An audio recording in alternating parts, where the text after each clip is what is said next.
Welcome back. Today's topic is determinants of personality.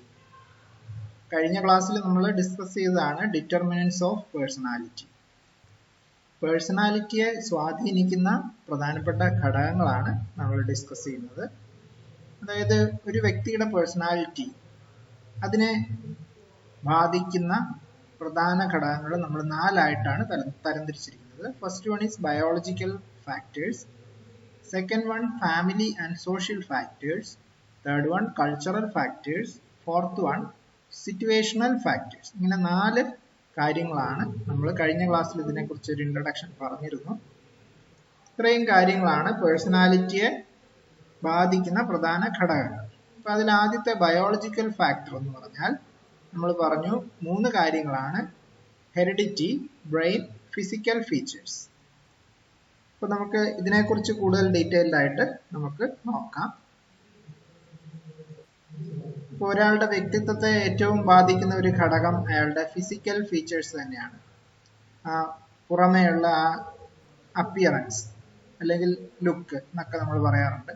ഇപ്പം ഒരു വ്യക്തിയുടെ external appearance is proved to be having a tremendous effect on personality. പേഴ്സണാലിറ്റിയിൽ വളരെ ഒരു വലിയ ഇഫക്റ്റ് ഉണ്ടാക്കാൻ ഒരു വ്യക്തിയുടെ ഫിസിക്കൽ ലുക്കിന് കഴിയുമെന്നുള്ളതാണ് പേഴ്സണാലിറ്റിയിലെ ഒന്നാമത്തെ ഫാക്ടർ ആയിട്ടുള്ള ഫിസിക്കൽ ഫീച്ചേഴ്സ് എന്ന് നമ്മൾ പറയുന്നത്.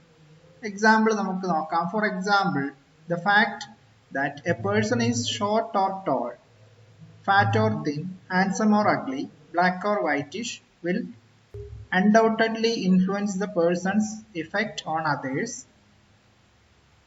and in turn will affect the self concept. ഇപ്പോൾ ഒരു വ്യക്തിയുടെ ഹൈറ്റ് ടോൾ ആവാം അല്ലെങ്കിൽ ഷോർട്ട് ആവാം, ഹൈറ്റ് കൂടിയയാളോ കുറഞ്ഞയാളോ, ഫാറ്റ് വണ്ണമുള്ളയാളോ തിന്നായിട്ടുള്ള മെലിഞ്ഞയാളോ, ഹാൻസം ആയിട്ടുള്ളയാളോ അല്ലെങ്കിൽ അഗ്ലി ആയിട്ടുള്ളയാളോ, സൗന്ദര്യമുള്ളയാൾ ഇല്ലാത്തയാള്, അല്ലെങ്കിൽ black or white, skin tone അനുസരിച്ച് വെളുത്തത് കറുത്തത് എന്നൊക്കെ നമ്മൾ പറയുന്നുണ്ട്. ഇങ്ങനെയുള്ള ഈ ഫീച്ചേഴ്സ് ഒക്കെ മറ്റുള്ളവരിലെ ഒരു ഇൻഫ്ലുവൻസ് ഉണ്ടാക്കും എന്നുള്ളതാണ് ഇവിടെ ബയോളജിക്കൽ ഫാക്ടറിൽ ആദ്യമായിട്ടുള്ള ഫിസിക്കൽ ഫീച്ചേഴ്സിൽ നമ്മൾ കാണാൻ കഴിയുന്നത്. ഒരു ഫിസിക്കൽ അപ്പിയറൻസ്, അതായത് എക്സ്റ്റേണൽ അപ്പിയറൻസിന് ഒരു വ്യക്തിയുടെ പേഴ്സണാലിറ്റിയിൽ വളരെ സ്വാധീനിക്കുന്ന ഒരു ഘടകമാണ് എന്നുള്ളതാണ് ഇവിടെ നമുക്ക് കാണാൻ കഴിയുന്നത്.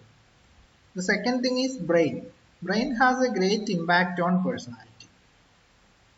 നമ്മുടെ ബുദ്ധി അല്ലെങ്കിൽ തലച്ചോറ്, അത് ബുദ്ധിക്ക് വളരെ ഒരു വലിയ ഇമ്പാക്റ്റ് പേഴ്സണാലിറ്റിയിൽ ഉണ്ട് എന്നുള്ളതാണ്.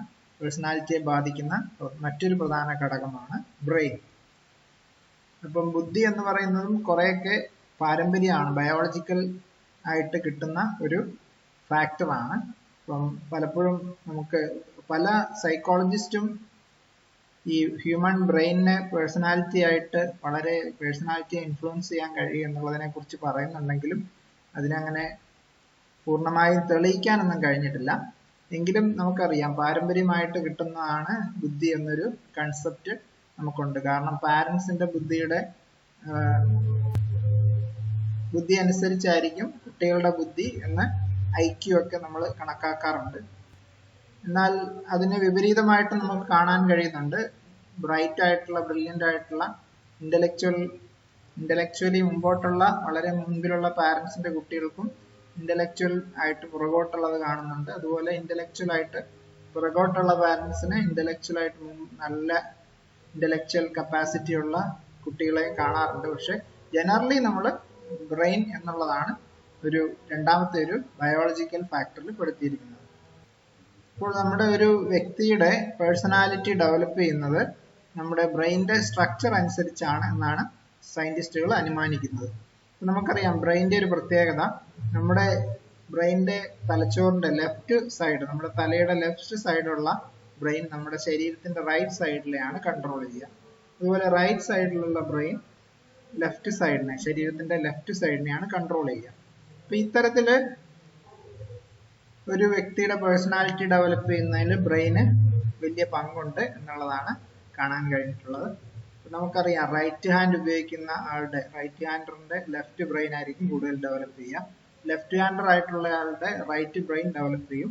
അപ്പൊ അതുകൊണ്ട് തന്നെയാണ് ഇപ്പൊ നമ്മൾ പല പല വിദ്യാഭ്യാസ രീതിയിലും പലയിടത്തും രണ്ട് കൈയും ഒരുപോലെ യൂസ് ചെയ്ത് ഇപ്പോൾ എഴുതാനാണെങ്കിൽ റൈറ്റ് ചെയ്യുന്നത് രണ്ട് കൈ കൊണ്ടും. കാരണം റൈറ്റ് ഹാൻഡ് കൊണ്ട് ഉപയോഗിക്കുമ്പോൾ നമ്മുടെ ലെഫ്റ്റ് ബ്രെയിൻ ഡെവലപ്പ് ചെയ്യുന്നു, ലെഫ്റ്റ് ഹാൻഡ് കൊണ്ട് എഴുതുമ്പോൾ നമ്മുടെ റൈറ്റ് ബ്രെയിൻ ഡെവലപ്പ് ചെയ്യുന്നു.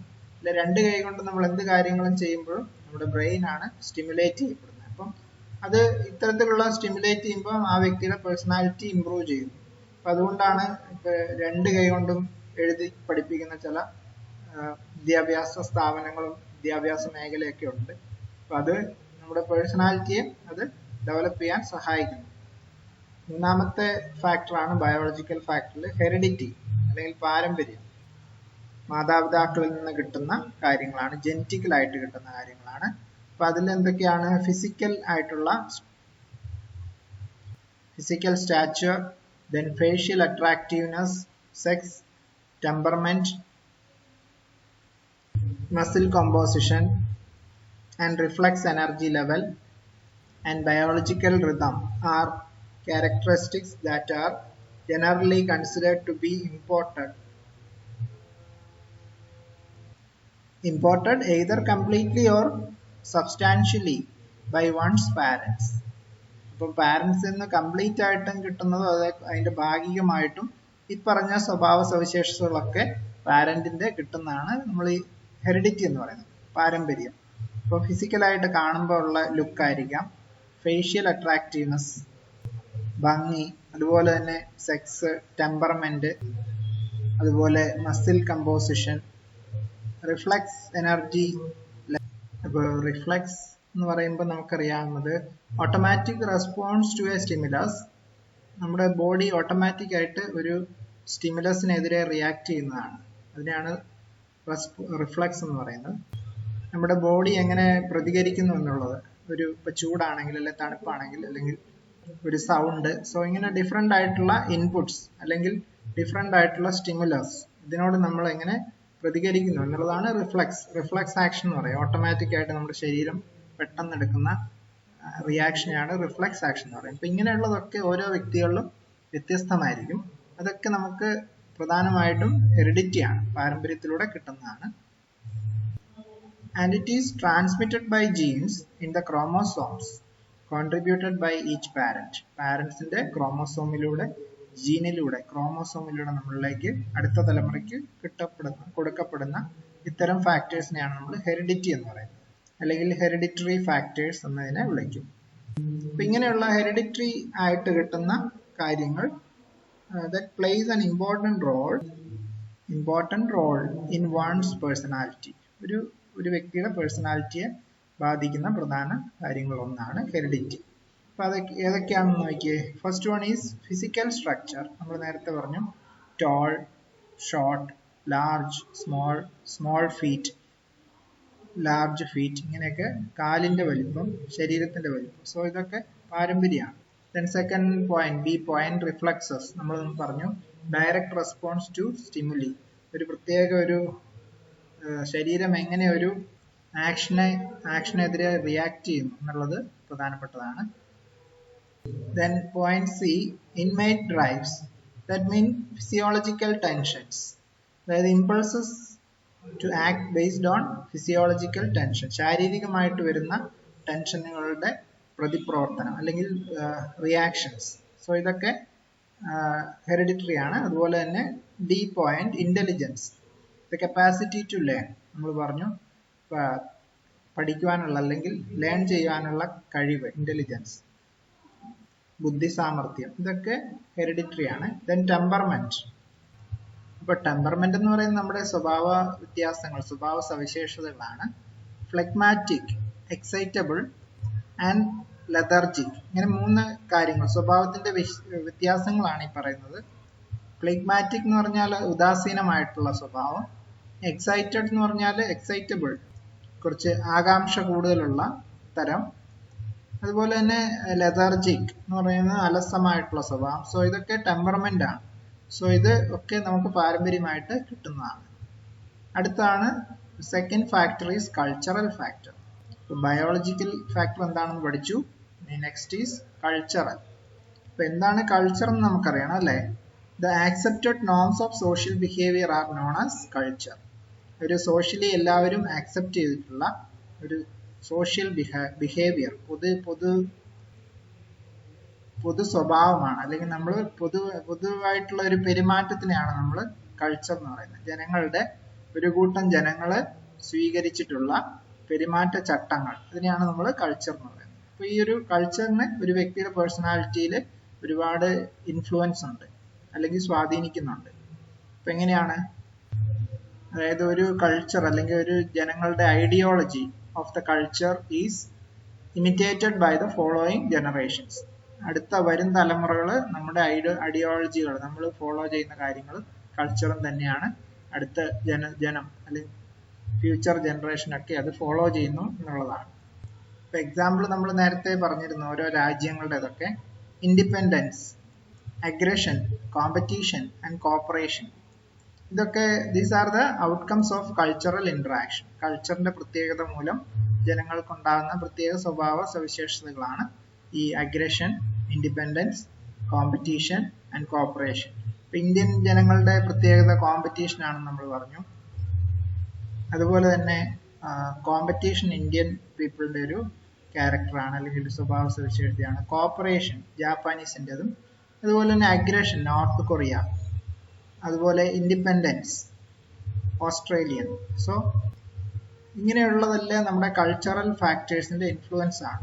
ഇപ്പൊ നോർത്ത് കൊറിയൻസ് കുറച്ച് അഗ്രസീവ് ആണെന്ന് പറയും, പിടിവാശി അല്ലെങ്കിൽ ആക്രമണ മനോഭാവം. സോ ഇങ്ങനെയുള്ള ഒരു കൾച്ചറാണ്.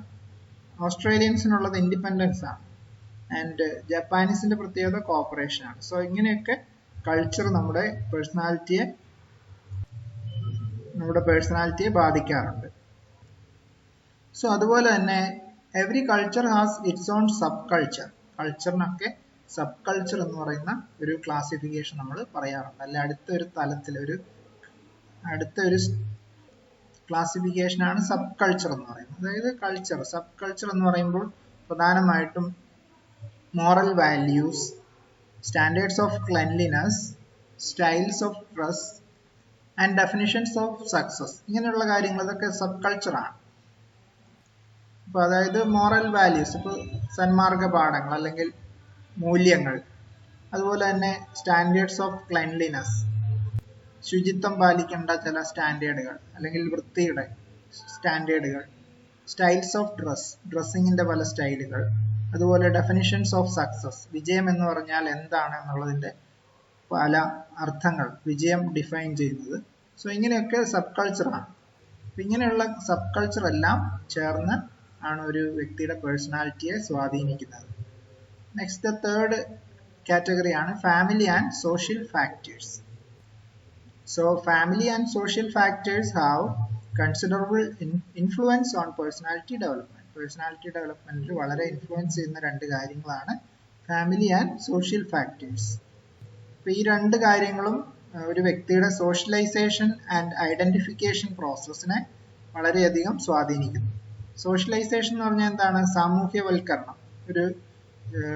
ഒരു കുട്ടിയുടെ ജന്മം മുതൽ ആ സൊസൈറ്റിയിൽ ആ കുട്ടി വളരുമ്പോൾ ഉണ്ടാകുന്ന ആ ഒരു സോഷ്യലൈസേഷൻ പ്രോസസ്. ഹ്യൂമൻ ബീയിങ് എന്ന് പറയുന്നതിന്റെ പ്രത്യേകത man is A social animal എന്നാണ് പറയുന്നത്. നമ്മൾ സോഷ്യലൈസ് ചെയ്യുന്നു, ജനങ്ങൾ കൂടെ സമൂഹത്തിലാണ് നമ്മൾ ജീവിക്കുന്നത്.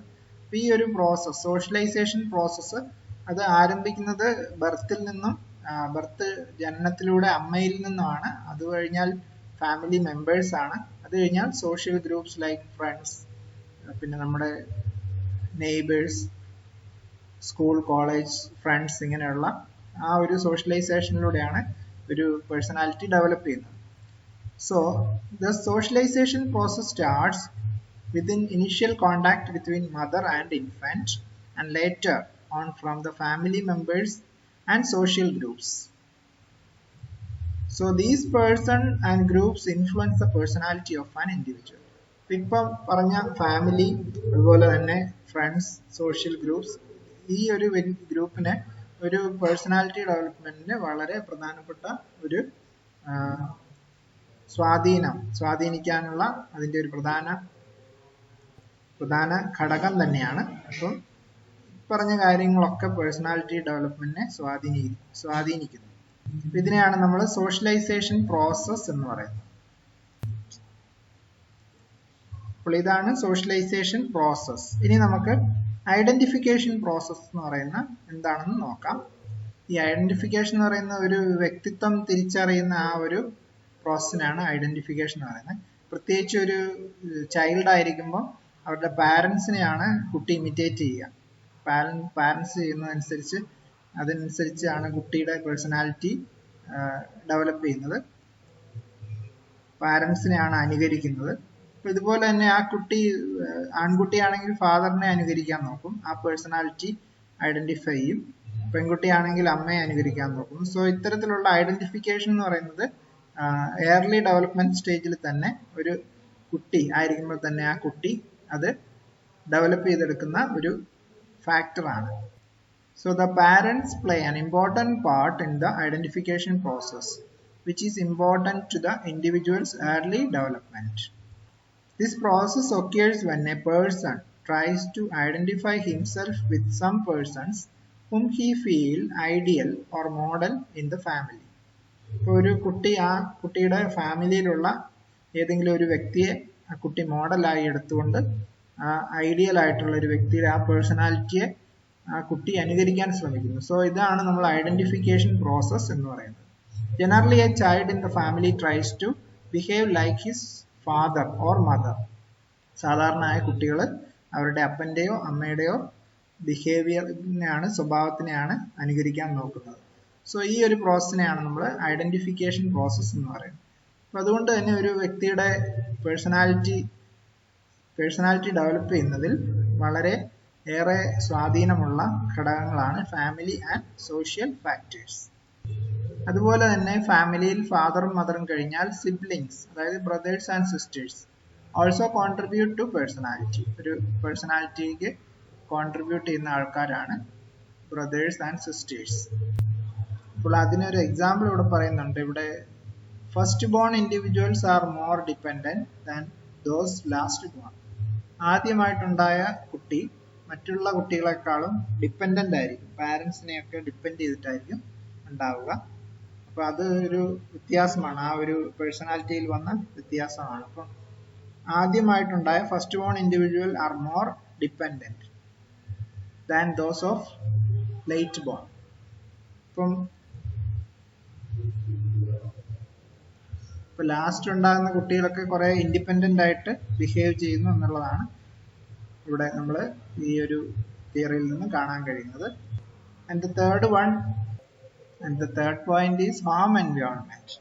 കുടുംബ അന്തരീക്ഷം അല്ലെ വീട്ടിലെ അന്തരീക്ഷം, അതും ഒരു വ്യക്തിയുടെ പേഴ്സണാലിറ്റി ഡെവലപ്പ് ചെയ്യാൻ വളരെ സ്വാധീനിക്കുന്ന ഘടകമാണ്. അപ്പോൾ അവിടെ പാരൻസ്, അതുപോലെ തന്നെ family members, the overall home environment created by parents in addition to their direct influence, അവരുടെ influence is critical to the personality development. പാരൻസിന്റെ ഇൻഫ്ലുവൻസ് ആ ഒരു പേഴ്സണാലിറ്റി ഡെവലപ്മെന്റിനെ ബാധിക്കുന്നു. അതുപോലെ fourth one, family members.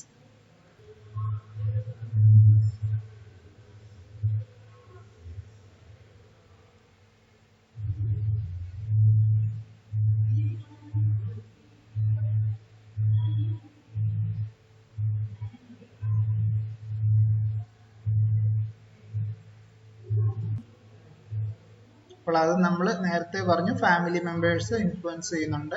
Parents and other family members have strong influence on the personality development as compared to other members. അപ്പോൾ ഏറ്റവും കൂടുതൽ ഇൻഫ്ലുവൻസ് ചെയ്യാൻ കഴിയുന്നത് പാരൻസിനും ഫാമിലി മെമ്പേഴ്സിനുമാണ്. അകന്ന ബന്ധുക്കളെക്കാളും കൂടുതൽ ഇൻഫ്ലുവൻസ് ചെയ്യുക അടുത്ത പാരൻസും മറ്റ് റിലേറ്റീവ്സും ആണ്. Children learn from their parents. പാരൻസിൽ നിന്നും അവർ പഠിക്കുന്നു. Parents, sisters and brothers. Then parental influence. Parental influence എന്ന് പറഞ്ഞു കഴിഞ്ഞാൽ പാരൻസിന്റെ ഒരു ഇൻഫ്ലുവൻസ്, അത് പോസിറ്റീവായിട്ടും നെഗറ്റീവായിട്ടും പേഴ്സണാലിറ്റിയെ ബാധിക്കും എന്നുള്ളതാണ്. പാരൻസിന്റെ സ്വഭാവം അനുസരിച്ച് ഈ ഒരു പേഴ്സണാലിറ്റി ഡെവലപ്പ് ചെയ്യുമ്പോൾ അതിനെ നെഗറ്റീവായിട്ടും പോസിറ്റീവായിട്ടും ബാധിക്കാം. സോ ഇവിടെ the positive and negative personalities of the children are depend on their parents' characteristics and mutual behavior. അവരുടെ സ്വഭാവവും അവരുടെ പരസ്പര പെരുമാറ്റവും ഈ ഒരു പേഴ്സണാലിറ്റി ഡെവലപ്മെന്റിനെ ബാധിക്കുന്നു എന്നുള്ളതാണ്. Children develop negative personality if their parents don't have good relations. Parents തമ്മിൽ നല്ല റിലേഷൻഷിപ്പ് ഇല്ല എങ്കിൽ അവരുടെ കുട്ടികൾക്ക് ഒരു നെഗറ്റീവ് ആയിട്ടുള്ള ഒരു പേഴ്സണാലിറ്റി ഡെവലപ്പ് ചെയ്യാനുള്ള സാധ്യതയുണ്ടെന്ന് പറയുന്നത്. Proper parental guidance to children make them active and efficient. നല്ല ഒരു പാരന്റൽ ഗൈഡൻസ് ഉള്ള കുട്ടികൾക്ക് അവർ ആക്റ്റീവും അതുപോലെ തന്നെ വളരെ എഫിഷ്യന്റുമായിട്ട് മാറും എന്നുള്ളതാണ്. ഇത്രയും കാര്യങ്ങളൊക്കെ പേഴ്സണാലിറ്റിയെ ഇൻഫ്ലുവൻസ് ചെയ്യുന്ന ഘടകങ്ങളാണ്. And sixth one, social groups. നമ്മൾ പറഞ്ഞ പോലെ friends, school friends, peer groups, work ചെയ്യുന്ന സഹപാഠി coworkers, the members of the working group, ഇങ്ങനെയുള്ള ദ എംപ്ലോയിങ് ഓർഗനൈസേഷൻ, ഇവരൊക്കെ ഒരുപാട് ഇൻഫ്ലുവൻസ് ചെയ്യപ്പെടുന്നു ഈ പേഴ്സണാലിറ്റി ഡെവലപ്പ് ചെയ്യാൻ. ഒരു വ്യക്തിയുടെ പേഴ്സണാലിറ്റി ഡെവലപ്പ് ചെയ്യുന്നതിൽ സ്വാധീനിക്കുന്ന ഘടകങ്ങളാണ്. It consist of peers, school friends and members of the working group. The employing organization have also influenced the personality development of an individual. ഇപ്പോൾ ജോലി സ്ഥലത്തുണ്ടാകുന്ന ഓർഗനൈസേഷനിൽ ഉണ്ടാകുന്ന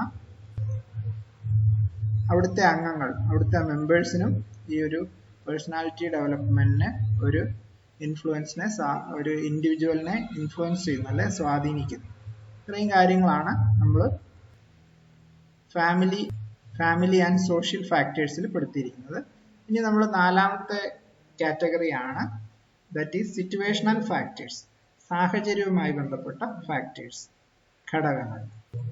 അപ്പോൾ ഡിഫറെൻ്റ് ആയിട്ടുള്ള സിറ്റുവേഷൻസ്, അത് സിറ്റുവേഷനിൽ വരുന്ന വളർന്നു വരുന്ന സിറ്റുവേഷനിലുള്ള മാറ്റങ്ങൾ ഒരു വ്യക്തിയുടെ പേഴ്സണാലിറ്റിയെ ബാധിക്കുന്നു. അല്ലെങ്കിൽ എൻവയോൺമെന്റ്, ചുറ്റുപാട്, അല്ലെങ്കിൽ പരിസ്ഥിതി, ആ വളർന്നു വരുന്ന പരിസ്ഥിതി, ആ ഒരു ഘടകം പേഴ്സണാലിറ്റിയെ ബാധിക്കുന്നു, അല്ലെ പേഴ്സണാലിറ്റിയെ ഇൻഫ്ലുവൻസ് ചെയ്യുന്നു. അതിന് ഉദാഹരണങ്ങളാണ് ഒരു ഓർഗനൈസേഷനിലെ, ഇവിടുത്തെ ഒരു ഓർഗനൈസേഷന്റെ കാര്യം പറയാണ്. It has been observed that many arrogant and undisciplined employees become humble and disciplined in a particular situation. ഇപ്പോൾ ചില ഓർഗനൈസേഷനിൽ ഉള്ള അറഗന്റ് ആൻഡ് അൺഡിസിപ്ലിൻഡ്, ഡിസിപ്ലിൻ ഇല്ലാത്തതും അതുപോലെ തന്നെ അറഗന്റ്, അഹങ്കാരികളുമായിട്ടുള്ള എംപ്ലോയീസ് വളരെ ഹംബിൾ, എളിമയോടും ഡിസിപ്ലിൻഡുമായിട്ട് നിൽക്കുന്ന ചില സിറ്റുവേഷൻസ് ഒക്കെ ശ്രദ്ധിക്കപ്പെട്ടിട്ടുണ്ട്. അപ്പം അത് ഇൻഫ്ലുവൻസ് ഓഫ് സിറ്റുവേഷണൽ ഫാക്ടറാണ്. സിറ്റുവേഷനിൽ വന്ന ചേഞ്ച് കൊണ്ട് ആ പേഴ്സണാലിറ്റിയിൽ വരുന്ന മാറ്റങ്ങളാണ്. അപ്പൊ ഇത്തരത്തിലുള്ള ഒരുപാട് ഉദാഹരണങ്ങൾ ഇവിടെ പറയുന്നുണ്ട്. Those having A criminal background may become powerful and strong administrators or dominant politicians etcetera. ചില സന്ദർഭങ്ങളിൽ ക്രിമിനൽ ബാക്ക്ഗ്രൗണ്ട് ഉള്ള ആൾക്കാർ നല്ല പവർഫുൾ ആയിട്ടുള്ള, സ്ട്രോങ് ആയിട്ടുള്ള അഡ്മിനിസ്ട്രേറ്റർ ആയിട്ട് മാറാറുണ്ട്. അല്ലെങ്കിൽ ഡോമിനന്റ് ആയിട്ടുള്ള പൊളിറ്റീഷ്യൻസ്, വളരെ അറിയപ്പെടുന്ന രാഷ്ട്രീയക്കാരൊക്കെ ആയിട്ട് മാറിയിട്ടുണ്ട്. സോ ഇതൊക്കെയാണ് നമ്മൾ സിറ്റുവേഷണൽ ഇൻഫ്ലുവൻസ്. ഒരാളുടെ പേഴ്സണാലിറ്റിയിൽ പല സിറ്റുവേഷനിൽ വരുന്ന ചേഞ്ചസ് ആ പേഴ്സണാലിറ്റിയെ സ്വാധീനിക്കുന്നു എന്നുള്ളതിന് ഉദാഹരണങ്ങളാണ്. അപ്പോൾ ഈ പറഞ്ഞതിൽ നിന്നൊക്കെ നമുക്ക് മനസ്സിലാക്കാൻ കഴിയുന്നത് പേഴ്സണാലിറ്റി എന്ന് പറയുന്നത് വളരെ സങ്കീർണമായിട്ടുള്ള ഒരു പ്രോസസ്സാണ്, അല്ലെ ഒരു കൺസെപ്റ്റാണ്. അതിനെ പല രീതിയിൽ പല കാര്യങ്ങൾ ഇൻഫ്ലുവൻസ് ചെയ്യാറുണ്ട്.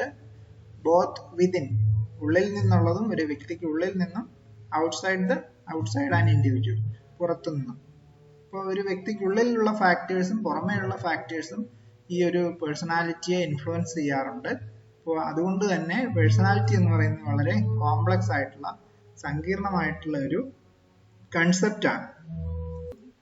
സോ അപ്പോൾ ഒരു വ്യക്തിയുടെ പേഴ്സണാലിറ്റിയെ ബാധിക്കുന്ന പ്രധാനപ്പെട്ട ഘടകങ്ങളെ കുറിച്ചാണ് നമ്മൾ ഇവിടെ ഡിസ്കസ് ചെയ്തത്. Okay, thank you.